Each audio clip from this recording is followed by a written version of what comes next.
Sungguh-sungguh kami mau menjadi pelaku firman Tuhan, sehingga kami dapat menggenapi setiap firman-Mu di hidup kami. Berbicara bagi kami, sampaikan isi hati-Mu bagi kami. Urapi hamba-Mu yang tidak ada apa-apanya Tuhan.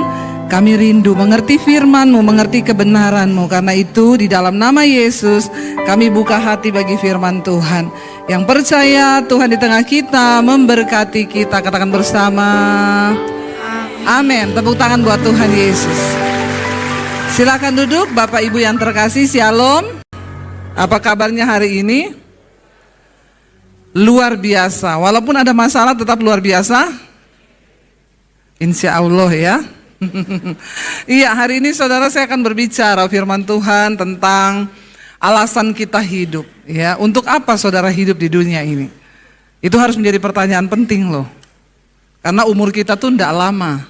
Alkitab bilang hanya 70 tahun. Siapa yang udah 70 tahun di sini? Angkat tangan. Ya, 70 tahun masih muda loh ya. Sudah 70, puji Tuhan ya. Berarti ya kita, tapi jangan berkata oh yang sudah 70 mau duluan.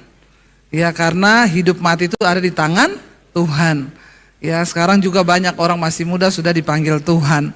Yang terpenting bukan soal kapan kita mati. Yang terpenting adalah kita ngerti nggak alasan kita hidup. Kita akan belajar dari satu tokoh di Alkitab hari ini yang bernama Raja Hizkia. Saudara, Hizkia ini dia adalah seorang raja yang hidup berkenan pada Tuhan. Dia takut akan Tuhan. Hizkia diangkat menjadi raja umur 25 tahun. 25 tahun loh. Ada yang umur 25 tahun sini? Ya, tolong angkat tangan yang umur 25, jangan sia-siakan masa mudamu. Karena di umur 25 tahun Hizkia sudah menjadi raja. Kita umur 25 tahun masih ngapa? Masih jomblo bu, enggak apa-apa. Ya, mending lama jomblo, lama berdoa daripada cepat-cepat tapi salah. Amin. Ya, kalau ada yang bilang, kamu tuh loh udah umur 25 kok belum nikah-nikah. Bilang, ya saya ini kepengen membangun rumah tangga yang harmonis, bukan jadi janda muda. Karena banyak orang menikah muda, salah ya, malah bercerai. Nah saudara, kita belajar dari Hizkia, umur 25 tahun dia menjadi raja. Ketika Hizkia naik menjadi raja, hal pertama yang dia lakukan di atas bangsa Israel itu apa? Dia merobohkan semua tembok-tembok, tugu-tugu penyembahan berhala. Waktu Hizkia jadi raja, yang pertama dia lakukan, dia memulihkan penyembahan bangsa Israel kembali kepada Tuhan. Semua tugu-tugu berhala dihancurkan, termasuk ya monumen yang dibangun pada zaman Musa, yaitu ular tembaga, itu dirobohkan. Karena sejak bangsa Israel itu keluar dari Mesir di bawah pimpinan Musa, mereka sempat membangun ya patung ular tembaga. Kalau saudara pernah pergi ke Gunung Nebo, itu sekarang hanya buatan manusia, yang asli sudah dirobohkan pada zaman Hizkia. Hizkia merobohkannya kenapa? Karena bangsa Israel ke situ mempersembahkan korban, dan itu menjadi penyembahan berhala. Ya, Hizkia adalah raja yang juga di tangannya dia membebaskan bangsa Israel dari tangan Raja Asyur, Sanherib, yang sangat berkuasa dan mendominasi Israel pada zaman itu. Lalu Hizkia itu dia hidup berkenan kepada Tuhan. Satu hal yang paling kita tahu dari kisah Raja Hizkia ini tentang apa Bapak Ibu? Hizkia jatuh, sakit, dan disembuhkan. Nah kita mau lihat alasan hidup apa yang dipakai oleh Hizkia sehingga Tuhan mendengar doanya. Buka bersama Yesaya pasal 38. Yesaya 38, judul perikopnya Hizkia sakit dan disembuhkan. Ayat yang pertama dikatakan di sana, kita baca bersama Bapak Ibu. Kalau saya bilang baca bersama berarti suaranya kedengaran, karena orang Bandung ini semuanya halus, nyaris tidak terdengar. Ya, tapi tolong baca bersama. Ayat 1, 1, 2, 3. Pada hari-hari itu Hizkia jatuh sakit dan lalu datanglah Nabi Yesaya bin Amos dan berkata kepadanya, beginilah firman Tuhan, sampaikanlah pesan terakhir kepada keluargamu, sebab engkau akan mati, tidak akan sembuh lagi. Sampai di situ dulu. Bapak Ibu, kalau kita sakit lalu dokter berkata bahwa umurmu tidak panjang lagi. Lalu disuruh sampaikan pesan terakhir. Bagaimana perasaan Bapak Ibu? Kita semua akan berhadapan dengan hari itu, di mana kita akan berhadapan dengan yang namanya kematian. Masih bersyukur kalau dapat kesempatan disuruh kasih pesan-pesan terakhir. Ada satu bapak ya, dia meninggal saudara, orang kaya dia bilang sama istrinya, nanti kalau saya mati, tanah yang di belakang itu jangan dijual. Kenapa Pak? Punya orang. Memang tidak boleh dijual karena itu punya orang ya. Jadi Hizkia disuruh sampaikan, Yesaya ini seorang nabi yang dia katakan A kalau A ya B kalau B. Walaupun Hizkia seorang raja, Yesaya pergi menemui dia dan Yesaya berkata, kau sakit dan Tuhan bilang kamu tidak akan sembuh. Karena itu sampaikan pesan terakhirmu. Hamba Tuhan itu harus berkata ya, ya, tidak, tidak. Sekarang banyak orang sudah mau mati, masih dihibur-hibur. Percaya Pak, pasti sembuh. Udah,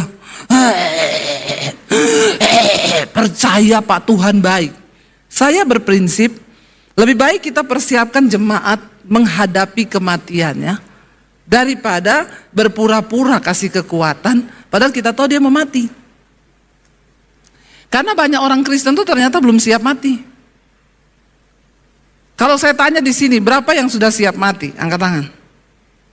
Yang sudah siap mati tolong angkat tangan tinggi-tinggi. Nggak usah lihat kanan kiri dulu. Ya. Yang sudah siap mati enggak ada? Yang belum siap mati, angkat tangan. Yang bingung angkat kaki. Pulang saja, pulang. Kau tidak ada pilihan dalam hidupmu. Sudah tahu arah hidupmu akan kemana. Harus punya pilihan saudara. Kalau belum siap bilang belum siap. Kalau udah siap, bilang sudah siap. Supaya saya bisa kasih tahu kalau belum siap harus bagaimana. Kalau sudah siap harus bagaimana, amin. Kita mau atau tidak, kita siap atau tidak, mati itu nggak pernah bisa ditolak. Iya, kalau Tuhan sudah berkehendak, ya terjadi. Yang penting bukan kapan saatnya mati, yang penting kita siap-siap, amin. Nah bagaimana menyiapkan hidup nanti kita belajar. Ketika Yesaya berkata kepada Hizkia, kamu akan mati. Sampaikan pesan terakhirmu. Apa yang dilakukan Hizkia saudara? Ayat 2 kita baca bersama. Dengan suara yang keras lagi, 1, 2, 3. Lalu Hizkia memalingkan mukanya ke arah dinding dan ia berdoa kepada Tuhan. Hizkia membuat tembok ratapan di rumahnya. Tembok ratapan itu bukan ada di Israel. Di rumah saudara bisa jadi tembok ratapan. Nangis di kamar mandi, di kamar tidurmu, nangis sama Tuhan, tidak apa-apa. Dikatakan di sana dia memalingkan mukanya ke arah dinding dan berdoa. Apa doa Hizkia kepada Tuhan sehingga meluluhkan hati Tuhan? Kita baca ayat 3 bersama dengan suara yang keras lagi. 1, 2, 3.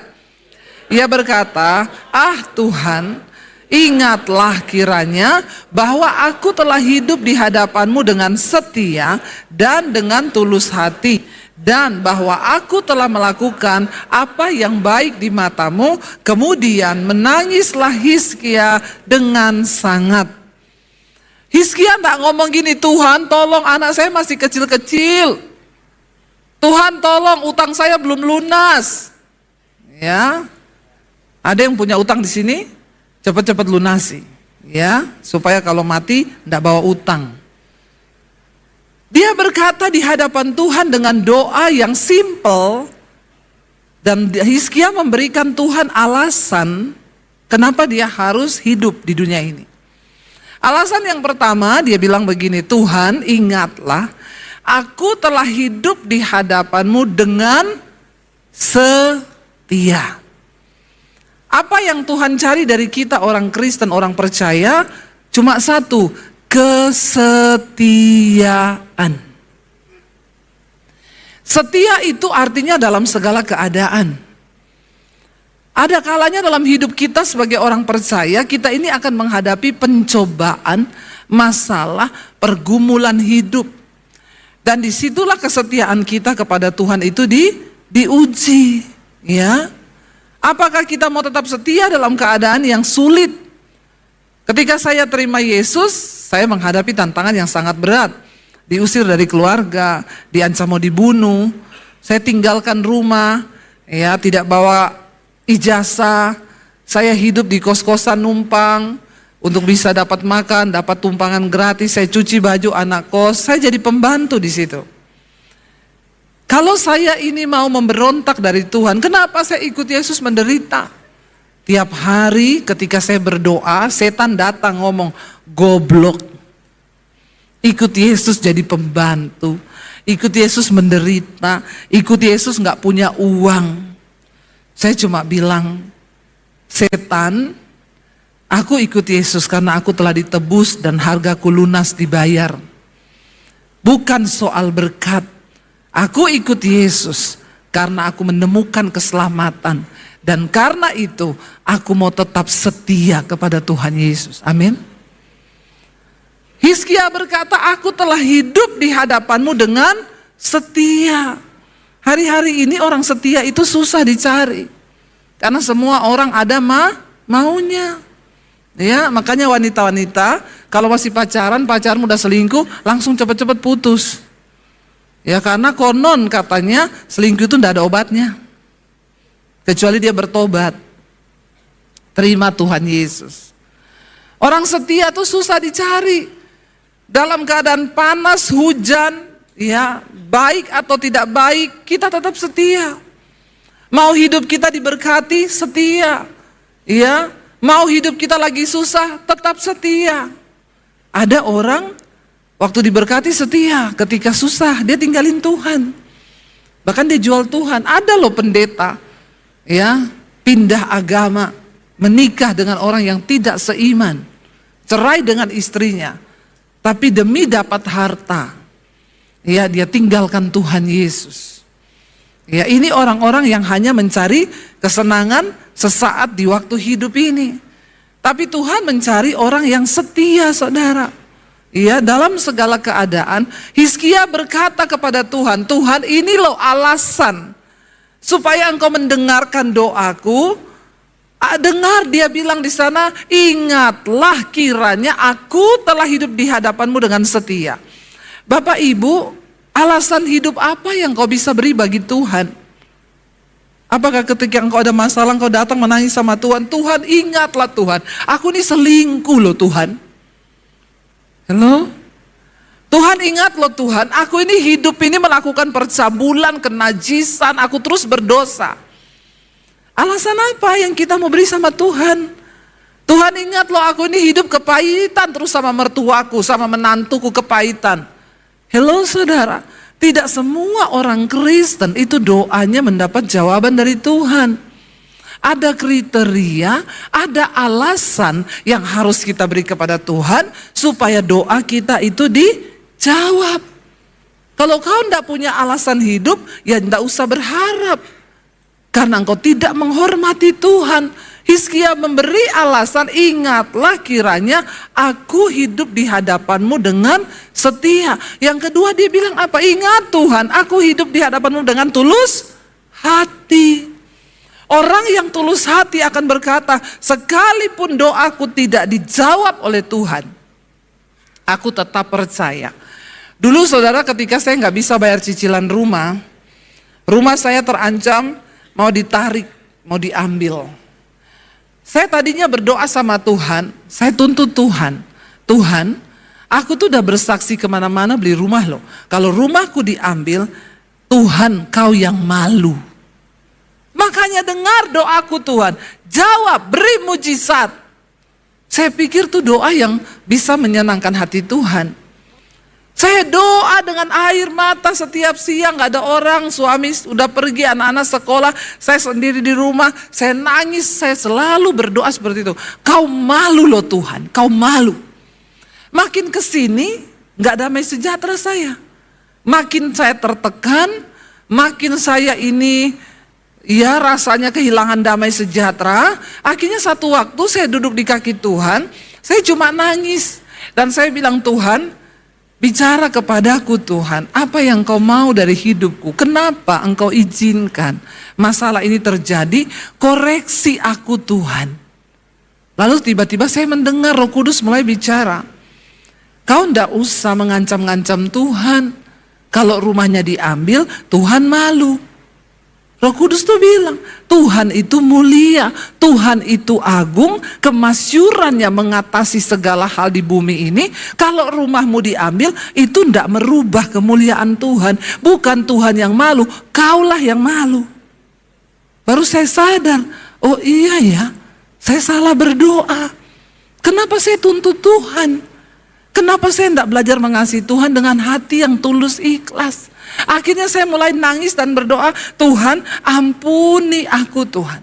Sekalipun kau tidak jawab doaku, sekalipun engkau tidak melepaskan aku dari masalah ini, aku mau tetap mengasihi engkau dan berkata, engkau mulia, engkau baik, engkau dahsyat, dan engkau tidak pernah dipermalukan karena hidupku atau apapun. Ketika kita ini disadarkan Tuhan, jadi saya tiba-tiba nangis, saya nyanyi pujian. Sekalipun kau tak menjawabku, sekalipun kau tak lepaskanku, namun ku akan tetap menyembahmu, takkan ku tukar dengan apapun. Itu ketulusan. Amin. Apapun persoalan berat yang sedang engkau hadapi hari ini dan engkau berkata, Tuhan sekalipun kau tidak dengar doaku, engkau tetap baik. Dan aku tetap mau menyembah engkau sebab engkau juru selamat bagi hidupku Tuhan. Dan Alkitab berkata, Tuhan itu Tuhan yang melihat hati. Ketulusanmu yang dilihat Tuhan. Jadi hari-hari ini tidak usah pencitraan. Percuma kita mau bangun sesuatu yang bohong, yang pencitraan, itu cuma manusia yang lihat. Tapi mari tarik perhatian Tuhan waktu kau hidup dengan ketulusan hati di hadapan Tuhan. Lakukan semua dengan ketulusan, pelayananmu, penyembahanmu, doamu. Bukan karena untuk dilihat orang, tapi karena Tuhan melihat hidupmu. Suami-suami, kenapa kau harus setia pada istrimu? Bukan karena untuk dilihat istri, tapi itu menghormati Tuhan. Dan Tuhan melihat hatimu. Makanya sebagai suami, kau akan diberkati Tuhan. Amin. Mari kita rubah cara kita hidup hari-hari ini dengan menjadi orang yang tulus hati. Waktu saya merubah doa saya, hati saya terasa damai. Sudah dijawab belum? Belum. Masalahnya tetap ada, tapi saya mulai belajar bersyukur. Dan ketika kita bersyukur, ternyata kita menarik perhatian Tuhan. Amin, saudara. Tiba-tiba saya ada ide di hati dan saya yakin itu dari Tuhan. Saya hubungi satu kenalan saya, rumahnya di Bekasi, saya tidak tahu rumahnya di mana. Dia belum pernah datang ke rumah saya pun belum pernah datang ke rumah dia. Saya inbox dari Facebook karena saya nggak punya nomor HP-nya.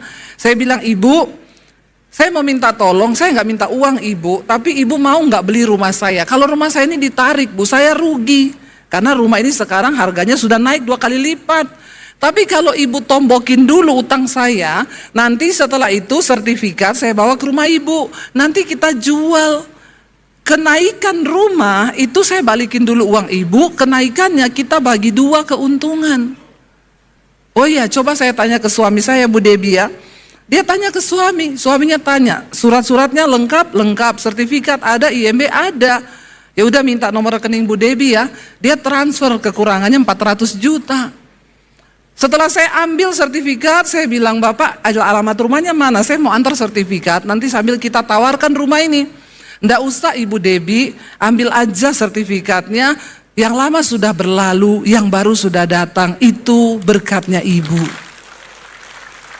Siapa yang sangka bisa begitu? Waktu Tuhan melihat hidupmu berkenan, tidak ada perkara yang mustahil. Dia itu berperkara hanya semudah dia membalikkan telapak tangan. Yang menjadi sulit bagi otak kita, yang bisa bikin kita pusing 7 keliling, bagi Tuhan itu mudah. Dia bisa menggerakkan hati raja. ketika kita mendapatkan perkenanannya. Loh, saya tidak menyangka kan, saya bilang, aduh jangan begitu Bapak Ibu, enggak apa-apa Bu, enggak apa-apa. Tapi saya cicil sampai selesai karena saya nggak mau berhutang. Ya, sebab Tuhan sudah baik. Dan dia sangat baik. Dan dia melihat hati, ketulusan hati. Jangan mencoba dengan kekuatanmu sendiri untuk hidup, saudara. Kau capek, kau stres. Mari mulai andalkan Tuhan. Lalu dia bilang yang ketiga alasannya apa? Aku ini telah melakukan apa yang baik di matamu. Apakah selama hidup kita melakukan apa yang baik di mata Tuhan? Atau apa yang baik di mata kita? Kalau Tuhan berkata kau harus melakukan A, lakukan A, jangan bikin B. Kalau firman Tuhan bilang jangan ada kepahitan di hatimu, lepaskan pengampunan buat mertuamu, lepaskan. Lepaskan pengampunan buat anakmu, lepaskan. Lepaskan pengampunan buat tetanggamu, lepaskan. Jangan kau simpan terus di hatimu, karena engkau sedang tidak melakukan apa yang baik di mata Tuhan. Lakukan apa yang baik di mata Tuhan. Anak-anak muda, kalau kau melihat masa depanmu diberkati, disertai Tuhan, hormati Tuhan sejak hari ini. Dengarin firman Tuhan sungguh-sungguh. Tanam di hatimu, maaf ya maaf. Orang-orang pintar saja sekarang mulai kehilangan pekerjaan. Karena ke depan rata-rata pekerjaan manusia akan diganti oleh robot. Ya, yang pintar-pintar aja sekarang pada mulai takut. Apalagi kau yang bodoh-bodoh. Bertobat. IQ-mu pas-pasan. Nggak usah sombong, amin. Seringkali kita ini sudah bodoh, IQ pas-pasan, sombong lagi. Iya, diberkati atau tidaknya hidup kita hanya tergantung pada bagaimana cara kita menghormati Tuhan dalam hidup ini. Saya selalu bilang sama anak-anak saya, masa depan ke depan ini semakin suram. Ya, kemarin saya baca, sekarang Jepang, China mengeluarkan robot yang bisa jadi pembantu rumah tangga. Benar-benar kayak orang. Sekarang teknologi AI mulai menggantikan kepintaran manusia. Bikin lagu rohani, tidak perlu pencipta lagu. Saudara tinggal ketik. Tolong bikinin saya lagu rohani, keluar liriknya, keluar aransemen musiknya, keluar penyanyinya. Dan tidak kena copyright, karena ciptaannya AI. Bener, saya kemarin lihat, untuk jasa desain rumah, AI sudah ada. Sudah nggak perlu bayar mahal. Tanpa terasa keahlian-keahlian manusia digantikan robot. Sekarang robot AI bisa mendeteksi penyakit, dokter-dokter ke depan terancam. Karena AI lebih pinter. Iya, dia bisa deteksi semua penyakit yang ada dalam badan kita lebih daripada manusia. Sekarang di luar negeri yang khotbah di gereja-gereja sudah AI, bukan lagi pendeta. AI yang khotbah. Saudara coba suruh ketik aja, tolong bikinin saya khotbah tentang Roh Kudus. Keluar sama ayat-ayatnya, enggak sampai 5 menit, 1 menit, keluar. Tinggal saudara pencet suaranya, dia khotbah. Sebab karunia roh adalah, orang tanya sama saya, Bu, menurut ibu bagaimana itu Bu? Gereja-gereja di luar negeri sekarang yang khotbah AI. Karena mereka nggak perlu gaji pendeta, nggak perlu kasih persembahan pendeta. Saya bilang ya setidaknya AI nggak ada yang homo ya. AI juga nggak selingkuh ya. Setidaknya AI lebih kudus lah dari pendeta. Ya, kalau soal urapan kan dari Tuhan. Yesus bilang, bahkan di Yesus bisa pakai batu untuk menobatkan orang. Makanya hamba Tuhan, kalau hidupmu nggak sungguh-sungguh dengan Tuhan, kau nggak berjalan dalam kekudusan, hati-hati, sainganmu AI. Ya, apa yang bisa kita banggakan di hidup ini? Nggak ada. Makanya hormati Tuhan, lakukan yang menyenangkan hati Tuhan. Kalau Tuhan bilang kau harus hidup kudus, maka hidup kuduslah. Jangan kau selingkuh, jangan kau bersinah, jangan kau jadi pelakor, jadi ani-ani, amin. Ya, kalau Tuhan suruh kuduskan hidupmu, jangan merokok, jangan minum, jangan mabok, lakukan. Jangan dugem, lakukan. Apa yang menyenangkan Tuhan hari-hari ini? Kita sedang berpacu dengan waktu, saudara. Apakah kita melakukan yang menjadi kehendak Tuhan atau tidak? Ketika Hizkia memberikan alasan untuk dia hidup, apa kira-kira yang bisa kita pertahankan di hadapan Tuhan alasan hidup kita? Ya, Tuhan, aku nih hidup melayanimu loh Tuhan. Saya bisa bilang begitu. Ingat Tuhan, aku nih siang malam, ya pernah kemarin 3 minggu gak pulang Jakarta Tuhan. Aku keliling, ya Saya ini setiap hari saudara, ya hampir nggak pernah di rumah.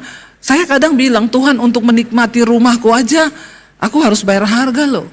Ya pengen di rumah tuh, pengen saudara ngurusi tanaman, ya lihat apa, pengen.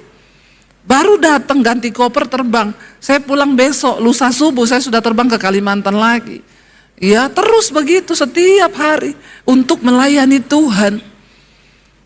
Tapi ya itu alasan kita hidup kan. Karena Tuhan kasih kita napas, Dia kasih kita kesehatan untuk kita melakukan apa yang menyenangkan hati Tuhan. Setia, tulus hati, lakukan apa yang baik di mata Tuhan. Mari bertobat Bapak Ibu, sungguh-sungguh hidup menyenangkan Tuhan. Ketika Hizkia memberikan alasan, dan Tuhan tuh kan tahu, Tuhan gak bisa dibohongi. Kita mau bohong sama manusia, bisa, tapi Tuhan gak bisa dibohongi. Lalu dikatakan ayat yang keempat, baca bersama. Saat itu juga loh saudara, Tuhan jawab. Maka berfirmanlah Tuhan kepada Yesaya 5, pergilah dan katakanlah kepada Hizkia, beginilah firman Tuhan Allah Daud, bapa leluhurmu, telah ku dengar doamu dan telah kulihat air matamu. Sesungguhnya aku akan memperpanjang hidupmu 15 tahun lagi dan aku akan melepaskan engkau dan kota ini dari tangan Raja Asyur dan aku akan memagari kota ini. Doanya dijawab, diberi kesembuhan, umur diperpanjang, dapat bonus dilepaskan dari tangan Raja Asyur. Dia nggak perlu berperang, dia tidak perlu mengeluarkan banyak pengeluaran, dia nggak perlu dengan ketakutan maju ke medan pertempuran, sebab Tuhan memberi kemenangan. Saudara, dalam hidup ini banyak hal yang tidak bisa kita pecahkan dengan otak kita yang terbatas. Dalam hidup ini banyak hal yang tidak bisa kita lakukan karena kemampuan kita terbatas. Tapi waktu engkau mencapai perkenanan Tuhan, tangan Tuhan sanggup bekerja melampaui batas kekuatan kita. Amin. Saya selalu memberi gambaran gini, saya undang para imam musik maju ke depan. Mencapai perkenanan Tuhan itu gambaran tuh begini. Ini yang saya dapat sendiri nih ya. Ya mungkin dikasih Roh Kudus kali, saya membayangkan. Saudara pernah membayangkan satu roket ketika dia ditembakkan keluar angkasa. Waktu roket ini menuju keluar angkasa, dia akan harus full power. Powernya itu harus penuh. Kenapa? Karena dia sedang melawan gaya gravitasi bumi yang ingin menjatuhkan dia ke bawah. Itu berat, tidak gampang. Dia terus naik saudara, makanya banyak yang tidak kuat, meledak di tengah perjalanan. Tapi waktu roket ini sudah menembus gaya gravitasi bumi, atmosfer bumi, dia tidak perlu power lagi, dia tinggal mengorbit, melayang tanpa power apa-apa, dia tinggal menjalankan tugasnya. Waktu hidup kita mau mencapai perkenanan Tuhan, kita harus berjuang, berusaha mengalahkan segala kedagingan, segala kuasa jahat yang ingin membuat iman kita jatuh. Tapi waktu engkau mencapai perkenanan Tuhan, Hizkia, Tuhan bilang, aku beri engkau kemenangan terhadap Raja Asyur. Ini sebuah kekuatan yang kuat yang tidak tertandingi oleh Israel. Kekuatannya luar biasa, mereka memperbudak bangsa Israel. Tapi waktu Tuhan yang bicara, apa yang mustahil bagimu hari ini? Bagi Tuhan tidak ada yang mustahil. Amin saudara. Makanya kita mau bilang, sekali Yesus, tetap Yesus. Kita mau bilang sama Tuhan, ini hidup kami Tuhan. Kami mau beri dalam keadaan sulit, dalam keadaan yang senang, kami mau bilang Tuhan baik. Bangkit berdiri bersama saudara. Tutup mata dalam hadirat Tuhan saudara. Hari ini dia cuma cari orang yang setia, yang tulus hati berkata, dalam keadaan berlimpah ataupun kurang, dalam keadaan kuat ataupun lemah, mungkin karena sakit penyakit, kami mau berkata Tuhan, tetap Engkau selama-lamanya yang kami kasihi, yang kami puja, yang kami cintai. Tuhan sedang mencari orang-orang yang punya ketulusan hati di hadapannya hari-hari ini, yang mau berkata, sekalipun Engkau tidak menjawab doa kami Tuhan, sekalipun kami sedang dalam penantian hari-hari ini, kami mau tetap bilang, kami tetap mengasihi Engkau di hati kami Tuhan.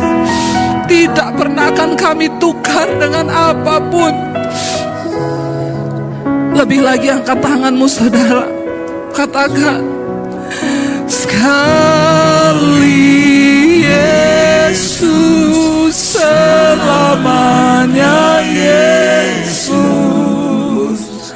harapanku takkan hilang,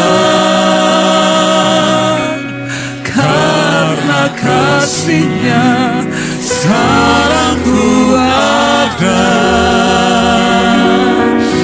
Oh Yesus, ku cinta Kau selamanya. Saudara, kuat sekali pesan Tuhan hari ini.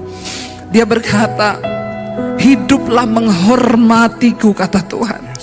Hormati aku, maka engkau akan melihat ada banyak hal yang tidak sanggup engkau kerjakan dengan kekuatanmu, maka aku yang akan mengerjakan itu dalam hidupmu.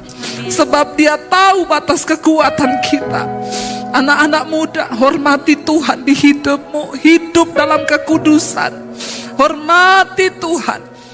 Sebab Tuhan berkata, siapa yang menghormati aku akan kuhormati. Bayangkan saudara, kalau firman-Nya berkata, siapa yang menghormati aku akan kuhormati, itu artinya kita mendapat perkenanan Tuhan dalam hidup kita. Dan Dia turut bekerja mendatangkan kebaikan. Sekali lagi katakan, terima kasih untuk pesan firman-Mu yang sudah disampaikan hamba-Mu, Ibu Pendeta Debbie Basir, pada pagi hari ini Tuhan. Biarlah itu menjadi kekuatan dan rema dalam setiap hidup kami. Biar hidup kami sungguh-sungguh Tuhan jadi perkenanan di hadapan-Mu Tuhan, berkenan di hadapan-Mu Tuhan. Kami boleh menjaga kekudusan, menjaga hidup kami Tuhan sungguh-sungguh dalam kebenaran firman Tuhan. Terima kasih Tuhan Yesus. Kami bersyukur buat hari ini Tuhan. Kami sungguh diberkati Engkau Tuhan. Dan juga Tuhan, sebentar kami juga akan memberikan persembahan. Tuhan kiranya memberkati setiap persembahan ini Tuhan, menjadi alat bagi kemuliaan nama Tuhan. Terpujilah nama-Mu, dalam nama Tuhan Yesus kami berdoa dan bersyukur. Haleluya. Amin. Silakan duduk kembali.